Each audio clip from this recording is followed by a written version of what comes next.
तुल्यस्य प्रयत्नम सवर्णम का अर्थ करते समय एक समास के अनुसार जो मैंने समस्या उठाई थी, किसी को समाधान मिला? तुल्य शब्द जो है किसको विशेषित कर रहा है? तो कहेंगे कि आभ्यंतर प्रयत्न को। तो आभ्यंतर प्रयत्न तुल्य होने पर, स्थान भिन्न होने पर भी सवर्ण संज्ञा को कैसे रोकोगे? आभ्यंतर प्रयत्न तो तुल्य है पर स्थान भिन्न है, तो उसको कैसे रोकोगे? तुल्य आस्य प्रयत्नो यस्य येन सह, ऐसा है ना। तो यहाँ आस्य शब्द में एक वचन है, आश्ययो हो, तुल्य आश्ययो हो प्रयत्न येन सह, ऐसा होता तो संभावना थी कि दो स्थानों में भी प्रयत्न समान होने पर सवर्ण संज्ञा हो जाए। तुल्य आस्येषु प्रयत्न येन सह, आश्य शब्द का अर्थ स्थान है ना।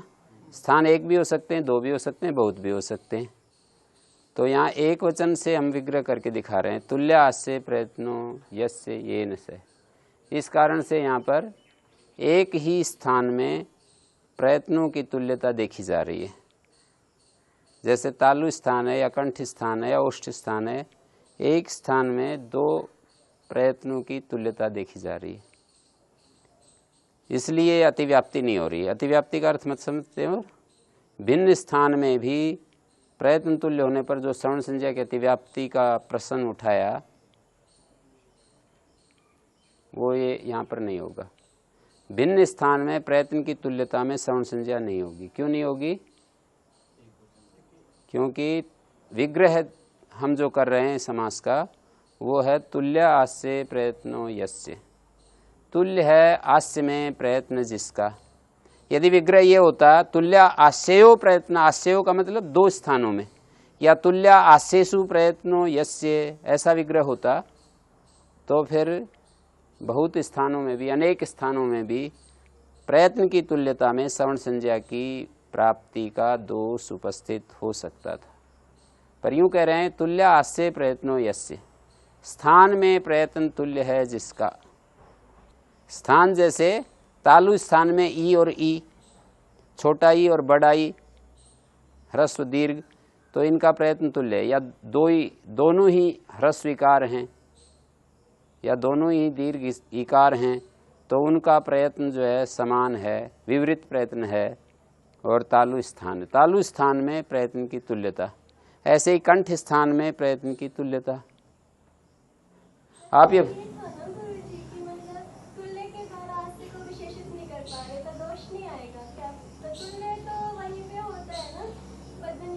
तुल्य तो इन्होंने बताया प्रयत्न से ही जुड़ रहा है, पर ये यूं कह रहे हैं कि आस्य शब्द है ना, उसमें एक वचन है।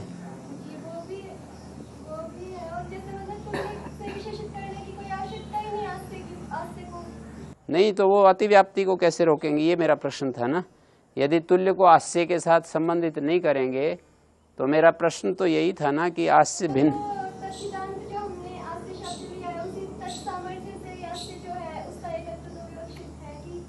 हाँ, उसमें जो है आस्य का अर्थ मुख, और मुख में होने वाला स्थान, तो स्थान में प्रयत्न की तुल्यता देखी जा रही है, स्थानों में प्रयत्न की तुल्यता नहीं देखी जा रही। स्थान में प्रयत्न की तुल्यता देखी जा रही है, स्थानों में प्रयत्न की तुल्यता नहीं देखी जा रही। बहुत अंतर है, स्थान में प्रयत्न की तुल्यता, स्थानों में प्रयत्न की तुल्यता। हम एक यूं कहें कि गुरुकुल भूमि में रहने वाले बच्चों में जो तुल्य बच्चे, और हम यूं कहें पूरे भारत में पढ़ने वाले विद्यार्थियों में तुल्य विद्यार्थी हैं। मतलब गुरुकुल में पढ़ने वाले विद्यार्थियों में कहें तो दो विद्यार्थियों की समान बुद्धि, पढ़ने वाले विद्यार्थियों में जो तुल्य बुद्धि वाले छात्र, पूरे भारत देश में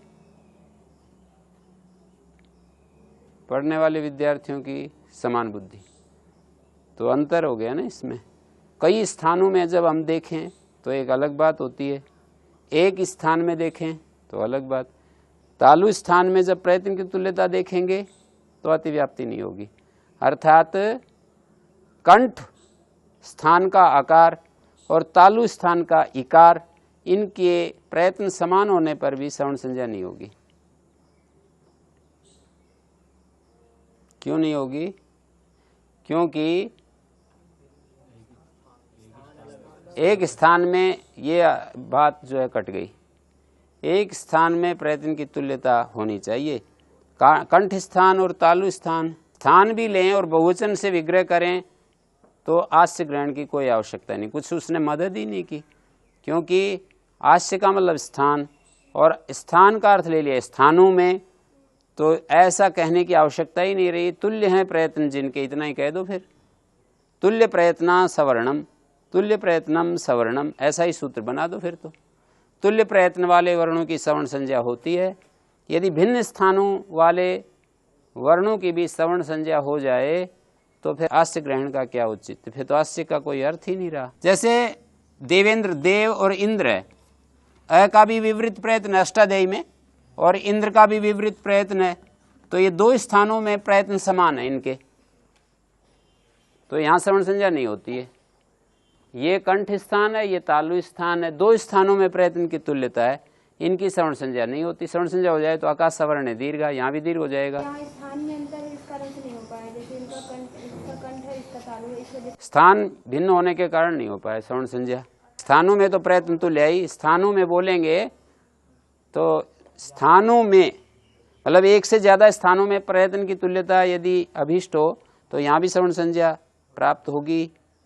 तो फिर ऐसा होने से तुल्यास्य प्रयत्न में आस्य ग्रहण व्यर्थ हो जाएगा। आस्य का कोई हमें लाभ ही नहीं मिला। कुछ लाभ मिलना चाहिए ना, किसी पद को आचार्य ग्रहण कर रहे हैं तो उसका लाभ मिलना चाहिए। तो फिर सूत्र इतना ही बना देते, यदि ऐसा ही अर्थ अभीष्ट होता तो तुल्य प्रयत्नम सवर्णम। क्या अर्थ होगा? तुल्य प्रयत्न वाले सवर्ण होते हैं, ये तुल्य प्रयत्न वाले हैं, इनकी सवर्ण संज्ञा। यदि ऐसा होता तो ऐसा कर देते, पर ऐसा नहीं था इसलिए नहीं किया ऐसा, कि प्रयत्नों को ऐसा अर्थ नहीं अभीष्ट था आचार्य को। आस्य में एक वचन जो पढ़ रखा है उसका एकत्व विवक्षित है। तुल्य आस्य प्रयत्नो यस्य में जो आस्य में एक वचन है ना, वो विवक्षित है। विवक्षित शब्द का अर्थ होता है कि वो प्रधान रूप से गृहीत हो रहा है।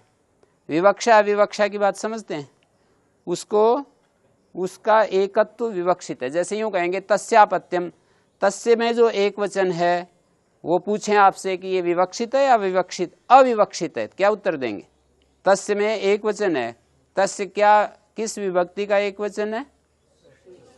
पंचमी का एक वचन है तस्य, नहीं तस्य पंचमी का एक वचन ऐसे है कि जो तस्य है ना, ये तस्य शब्द का अनुकरण किया।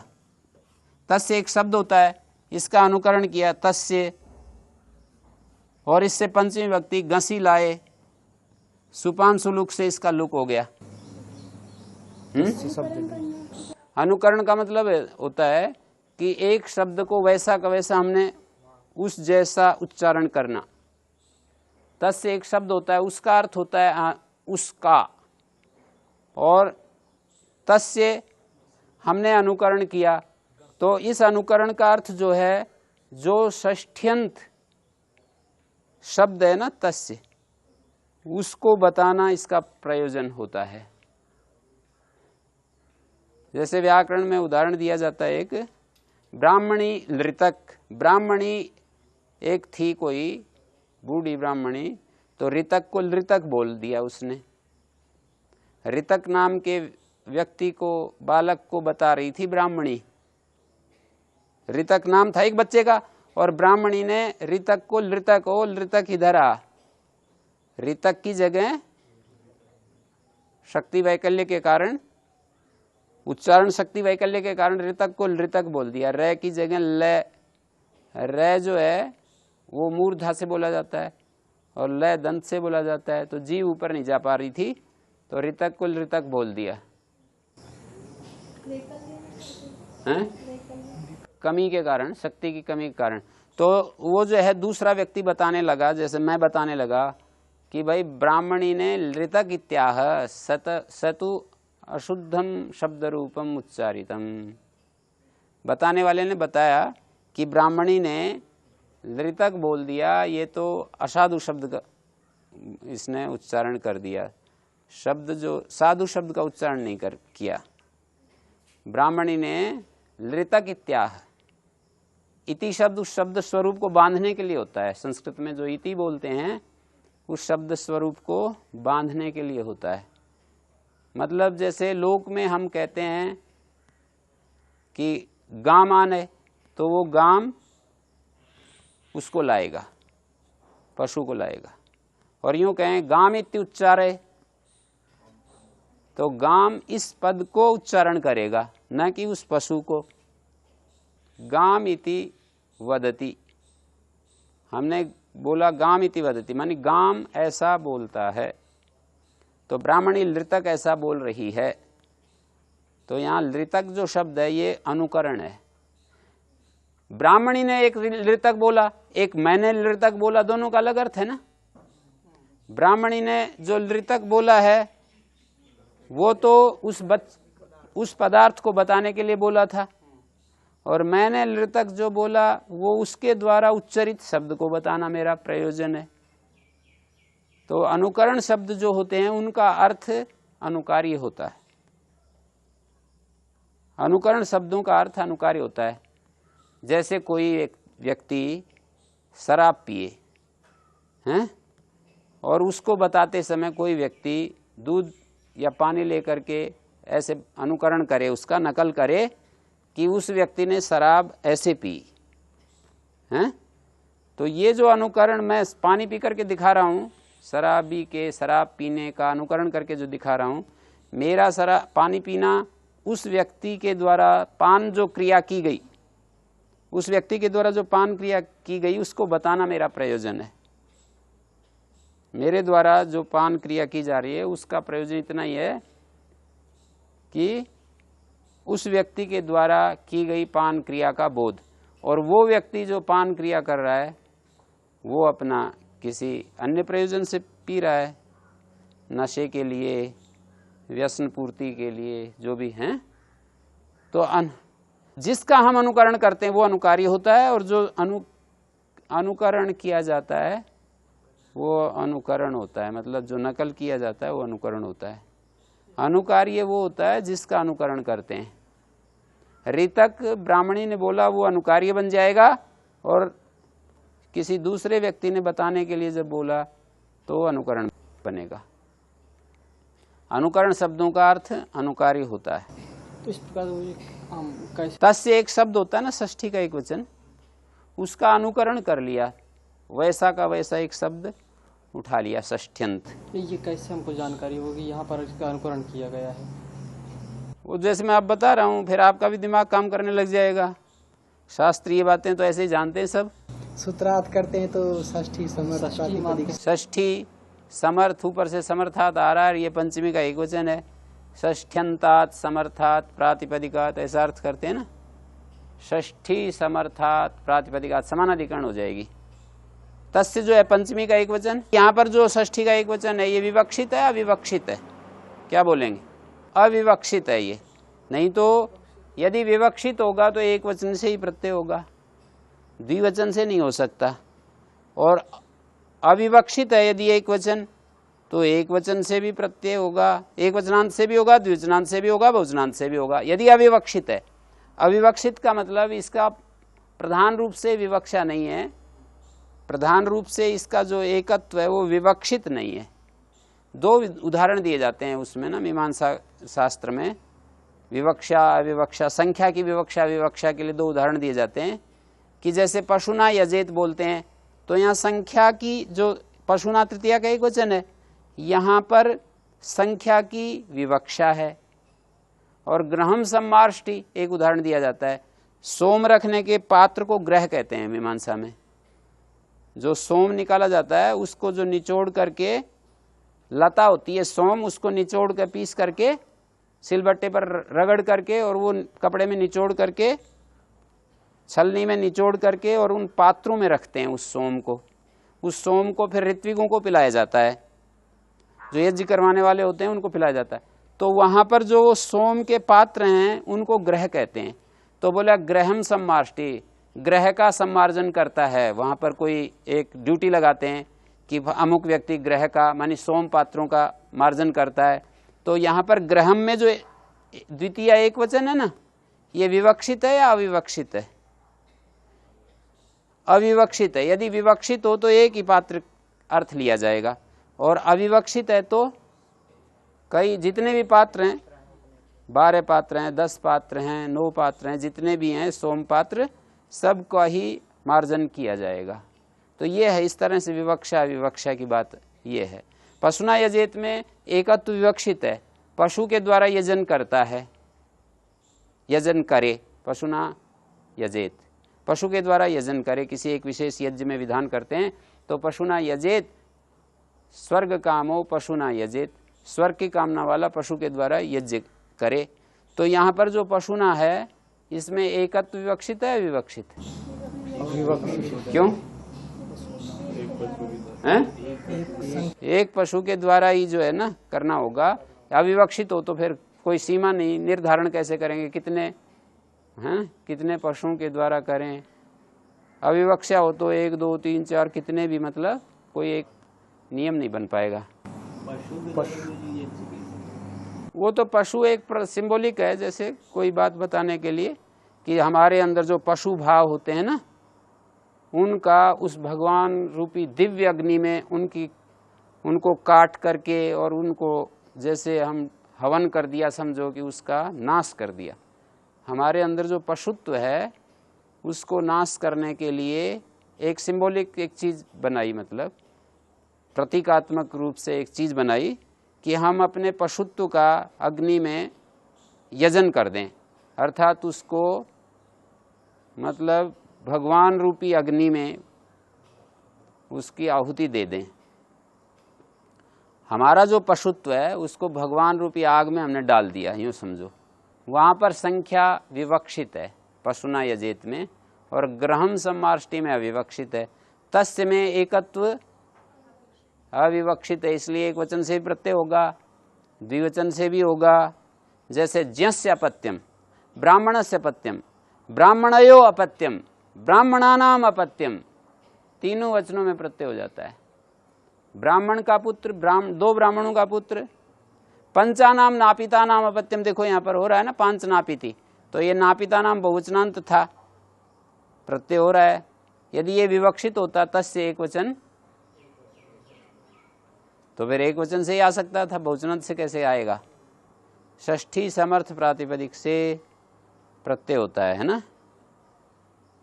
अनुकरण अनुकार्य समझे? जैसे आप चल रहे हो हैं, और फिर आप उसको दूसरे को ऐसे चल के बताओ, तो आप जो उसकी बताओगे ना चाल, तो आप अनुकरण कर रहे हो ना उसका।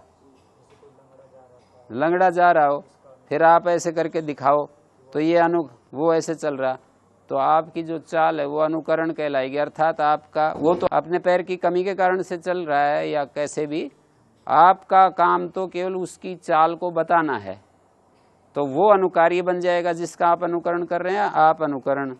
तो उसको मैंने कहा कि तस्य जो है ये अनुकरण शब्द है। किसका अनुकरण है? षष्ठ्यंत का, षष्ठ्यंत का अनुकरण है ये। तस्य एक शब्द होता है ना, उसका अनुकरण कर, मतलब तस्य जो है ये षष्ठ्यंत का उपलक्षण है, और षष्ठ्यंत शब्द का ये अनुकरण कर लिया, और इससे फिर पंचमी विभक्ति लाए, सुपाम सुलुक से लुक हो गया। तो क्या अर्थ हुआ? षष्ठी समर्थ प्रातिपदिक से, समर्थात इसके साथ जोड़ा, तस्य समर्थात प्रातिपदिकात अण प्रत्ययो भवति, यथावितम प्रत्ययो भवति। समर्थानाम प्रथमात, समर्थात की अनुवृत्ति आ गई, प्रथमात की अनुवृत्ति आ गई। षष्ठी समर्थात प्रातिपदिकात, समर्थात कहाँ से आया? समर्था नाम प्रथमात समर्थात। समर्थों में प्रथम क्या चीज है? समर्थ ली जाती है ना भाई। निर्धारण में जब करेंगे छांटेंगे तो वही चीज ली जाएगी ना। समर्थों में प्रथम क्या ली जाएगी? प्रथमात समर्थात आ जाएगा ना। समर्था नाम प्रथमात से समर्थात प्रथमात आ जाएगा। षष्ठी यहां से हो गया, षष्ठी समर्थात प्रातिपदिकात, ऐसा अर्थ हो गया। ये एकत्व विवक्षित नहीं है। यहाँ तुल्यास्य प्रयत्न में आस्य में एक वचन विवक्षित है, इसलिए एक स्थान में प्रयत्न देखे जाएंगे।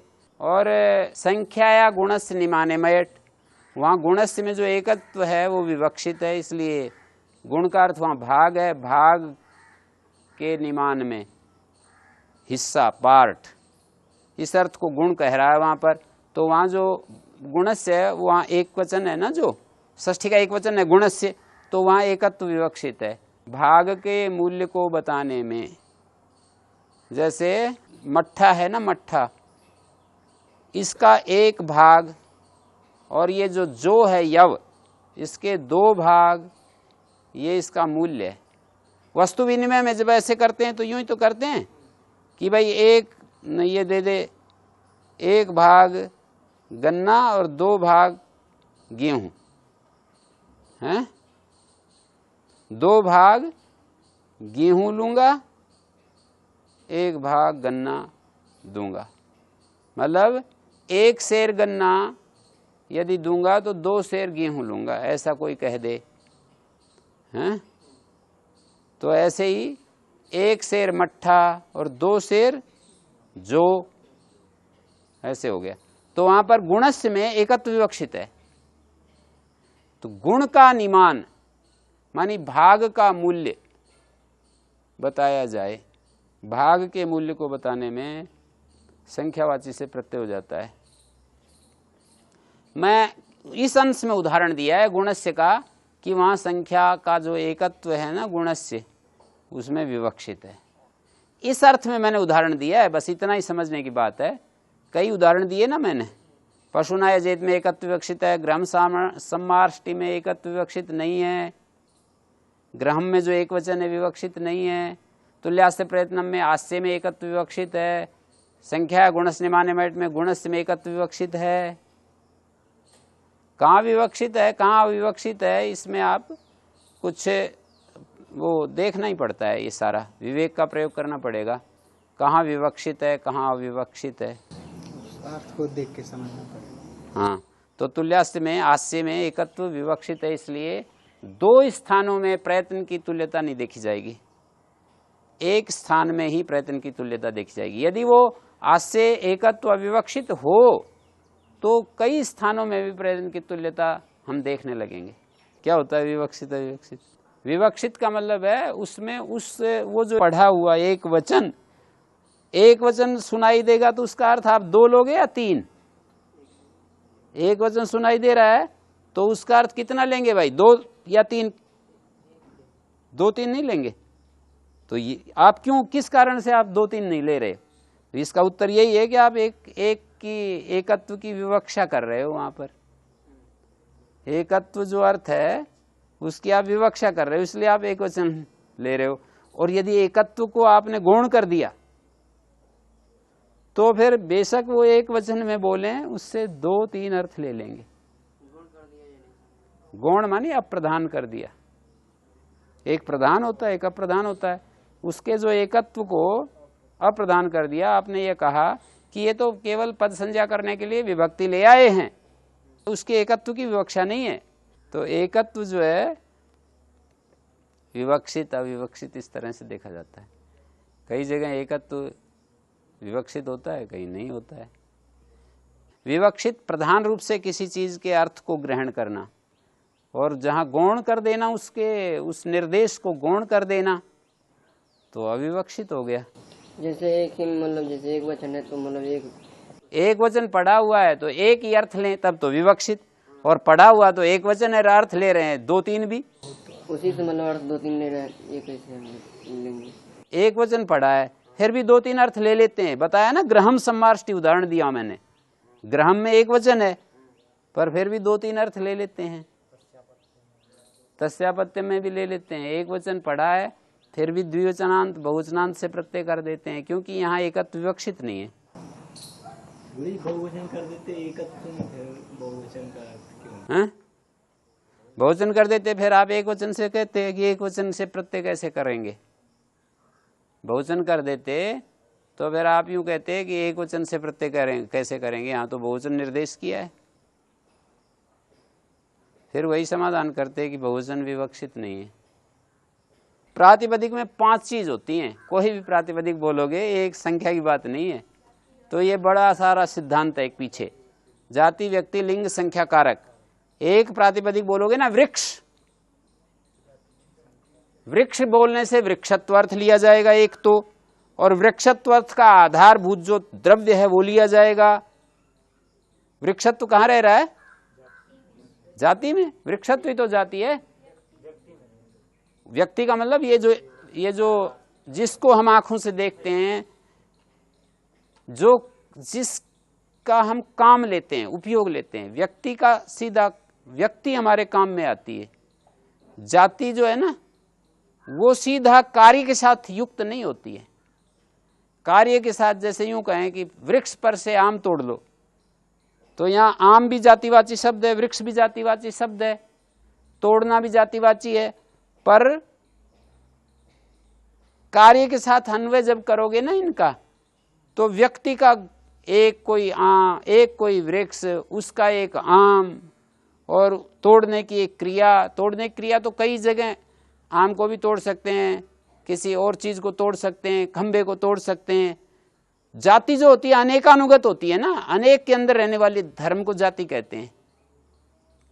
जाति का क्या मतलब है? जाति का मतलब है कि जो अनेक में रहे वो जाति। जैसे वृक्ष जाति इसलिए है कि इसके अंदर भी रहती है, उसके अंदर भी, चारों तरफ हमारी आंख ऐसे जाती है, तो बहुत सारी चीजों में वो जाति रूप जो अर्थ है बहुत सारी द्रव्यों के आश्रित रहता है। जाति जो होती है सामान्य होती है, एकम सामान्यम अनेकानुगतम च। जाति की परिभाषा है जो एक है, सामान्य है और अनेकानुगत है।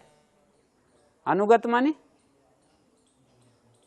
अनेक में रहने वाला, अनुगत अनेक के साथ संबद्ध, अनेकानुगत अनेक के साथ संबद्ध। जैसे मनुष्य जाति, इतने लोग हैं ना, तो एक है मनुष्य। व्यक्ति एक नहीं है, मनुष्यत्व। जाति को बचाने के लिए त्वय शब्द का प्रयोग कर देते हैं, शब्द के साथ में त्वय। तो मनुष्यत्व एक है ना, और ये सामान्य है और अनेकानुगत है। देखो ये इतने लोग बैठे हैं ना, इन सब में मनुष्यत्व है।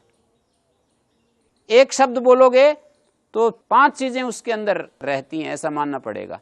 जाति रहती है उस वृक्ष शब्द को बोलते या मनुष्य शब्द को बोलते, उसके अंदर जाति रूप अर्थ है, और वो जाति का आश्रय जो होता है व्यक्ति। जाति का आश्रय, गुण का आश्रय जैसे द्रव्य होता है, ऐसे जाति का आश्रय भी व्यक्ति जो है गुण का आश्रय होता है, व्यक्ति क्रिया का आश्रय होता है, व्यक्ति जाति का आश्रय होता है। समझ में आ रहा है? आश्रय माने जो उसका आधार है। व्यक्ति किस किस का आश्रय होता है? व्यक्ति गुण का आश्रय, जैसे सफेद वस्त्र, अब सफेद गुण का आश्रय है ना ये वस्त्र, लाल वस्त्र लाल गुण का आश्रय है ये वस्त्र, तो ये गुण का आश्रय हो गया। क्रिया का आश्रय जैसे ये व्यक्ति है, ये हाथ, हाथ एक व्यक्ति है। व्यक्ति का मतलब आदमी नहीं, व्यक्ति का मतलब एक इकाई। तो ये हाथ जो है द्रव्य, तो हाथ जो है ये व्यक्ति है, इसके अंदर क्रिया रह रही है ना, तो क्रिया का आश्रय हो गया। और जाति, जैसे मैंने कहा हस्त एक जाति है, और हस्त जाति इस आकार में रह रही है ना, हस्तत्व जो है वो इस आकार में रह रहा है, मनुष्यत्व इस आकार में रह रहा है। तो क्रिया का आधार होता है व्यक्ति, गुण का आधार होता है हैं, और जाति का आधार होता है व्यक्ति। तो आप ये समझ लीजिए कि किसी शब्द को बोलते ही समय जाति आएगी, व्यक्ति आएगी। व्यक्ति का मतलब जाति का आधार, जाति का आश्रय। और क्या आएगा? लिंग आएगा। लिंग का मतलब उसका चिन्ह आएगा साथ में। 3 चिन्ह होते हैं, स्त्रीलिंग, पुल्लिंग, नपुंसकलिंग। लिंग का मतलब चिन्ह, कि जिस पहचान से हम इसको दूसरे से अलग करते हैं। स्त्रीत्व, पुंसत्व, नपुंसकत्व क्या है? ये सामान्य विशेषा स्त्रीत्वादया गोत्वादया इव बहु प्रकारा व्यक्तया, एक शब्द है इसके लिए बताने के लिए। स्त्रीत्व, पुंसत्व, नपुंसकत्व क्या है, स्त्रीत्व क्या चीज है, पुंसत्व क्या चीज है, नपुंसकत्व क्या चीज है, क्या क्या है, इसको बताने के लिए कहते हैं। स्त्रीत्व क्या है? सामान्य और विशेष। सामान्य विशेष को समझते हो? जैसे मनुष्यत्व सामान्य, और मनुष्यत्व में विशेष क्या है बताओ? नहीं, मैं सामान्य तो जो कईयों में रहे और विशेष जो अलग रहे। जैसे मनुष्यत्व जो है वो सामान्य है और मनुष्यत्व में विशेष भी है। तो मैं पूछूं कि मनुष्यत्व में सामान्य तो ठीक है, ये सामान्य, पर विशेष कैसे? विशेष तो यही है, जैसे उसकी जो गुण क्रिया के आधार पर विशेष हो सकता है। गुण क्रिया कैसे देखो? जैसे एक मनुष्य लंबाई में दूसरे मनुष्य से बड़ा है, या गुणों में भी देख सकते हैं, उसका जो योग्यता के आधार पर भी देख सकते हैं। तो सामान्य विशेषा स्त्रीत्वादया, स्त्रीत्व या पुंस्त्व या नपुंसकत्व। जैसे हमने पकड़ा पुंस्त्व को, तो पुंस्त्व जो है ये सामान्य भी है और विशेष भी है। कैसे है इसमें सामान्य और विशेष? स्त्रीत्व, पुंस्त्व, नपुंसकत्व तीन चीजें, ये क्या हैं? ये सामान्य विशेष हैं। सामान्य और विशेष, सामान्यानि च विशेष विशेषाश्च सामान्य विशेषा, या सामान्य और विशेष, सामान्य भी हैं और विशेष भी हैं। ये स्त्रीत्वादि सामान्य रूप भी हैं और विशेष रूप भी हैं। उपमा दी गोत्वादि के समान। जैसे गोत्वादि में सामान्य भी है और विशेष भी है, ऐसे स्त्रीत्व, पुंस्त्व, नपुंसकत्व में भी सामान्य भी है और विशेष भी है। जो स्त्रीत्व, पुंस्त्व और नपुंसकत्व बात कहते हैं हम, तो यहाँ पर सामान्य जो है वो कईयों को अपने अंदर समेटे हुए होता है, हैं? सामान्य जो है अनेकानुगत होता है, एक होता है। स्त्रीत्व, पुंस्त्व, नपुंसकत्व सामान्य भी हैं और विशेष भी हैं। किस तरह? गोत्वादयायु, और उसमें कुछ जो हैं उसके व्यंजक होते हैं। बहु प्रकारा व्यक्तया, बहुत सारे उसमें जो व्यक्ति का मतलब उसमें व्यज्यन्ते आ भी सामान्य विशेषा ते व्यक्तया, बहुत प्रकार वाले व्यक्तया व्यंजक चिन्ह होते हैं। व्यक्ति का मतलब जिसके द्वारा अभिव्यक्त हो कुछ। बहुत प्रकार वाले, बहुवचन है व्यक्तया, बहुत प्रकार वाले वे चिन्ह होते हैं, बहुत प्रकार वाले अभिव्यंजक चिन्ह होते हैं जो कि सामान्य विशेष को प्रकट करते हैं। बहुत प्रकार वाले माने बहुत तरह के, व्यक्तया का मतलब चिन्ह होते हैं, बहुत तरह के चिन्ह होते हैं जो कि सामान्य विशेष को प्रकट करते हैं, सामान्य विशेष को बताते हैं। सामान्य विशेषा गोत्वादयायु बहु प्रकारा व्यक्तया, बहुत प्रकार वाले चिन्ह होते हैं। व्यक्तया का मतलब चिन्ह। व्यज्यन्ते सामान्य विशेषा आभीताः व्यक्तया। व्यक्तया शब्द का निर्वचन क्या हुआ? व्यज्यन्ते सामान्य विशेषा आभीताः व्यक्तया, प्रकट होते हैं, हिंदी में अनुवाद करता हूं, प्रकट होते हैं सामान्य विशेष जिनके द्वारा, वे व्यक्तया कहलाते हैं। मतलब ये स्त्रीत्वादि क्या हैं? व्यक्तया हैं, बहुत प्रकार के चिन्ह हैं। स्त्रीत्व, पुंस्त्व, नपुंसकत्व क्या हैं? बहुत सारी विशेषताओं को लिए हुए चिन्ह हैं। विशेष बहु प्रकारा व्यक्तया, प्रकार का मतलब तो विशेष होता है ना, प्रकार शब्द का अर्थ विशेष होता है। जैसे 5 प्रकार के आम, तो एक विशेष प्रकार का आम, फिर एक दूसरे विशेष प्रकार का आम, तीसरे विशेष प्रकार का आम, चौथे विशेष प्रकार का आम, पांचवें विशेष प्रकार का आम, 5 प्रकार के, दशहरी, लंगड़ा, चौसा, आम्रपाली, ऐसे ऐसे जो है ना कई प्रकार के। जैसे तो प्रकार शब्द का अर्थ विशेष होता है, भेद होता है। तो बहुत प्रकार वाले चिन्ह होते हैं ये स्त्रीत्वादि। बहुत प्रकार वाले मतलब जीवों में भी देख रहे हैं। हाँ, मतलब जो स्त्रीत्व चिन्ह है वो गाय में, कुत्ते में भी, मनुष्य में भी, पंखे में भी, इसमें मकान में भी, बिना इसके चिन्ह कैसे, पुल्लिंग स्त्रीलिंग नपुंसकलिंग सब जगह होगा ना।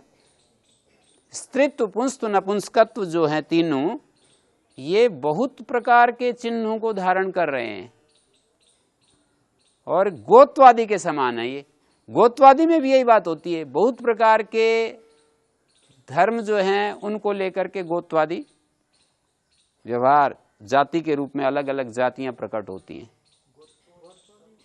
गोत्व, अश्वत्व, उष्ट्रत्व, ऐसे ऐसे, जैसे गोत्व एक जाति है, अश्वत्व एक जाति है, उष्ट्रत्व एक जाति है, तो ये जो जाति हैं ये भी गोत्वादि के समान है। ये स्त्रीत्वादि, इनकी तुलना करके बता रहे हैं कि जो स्त्रीत्व पुंस्तु नपुंसकत्व है ये किस टाइप के हैं, गोत्वादि के टाइप के हैं।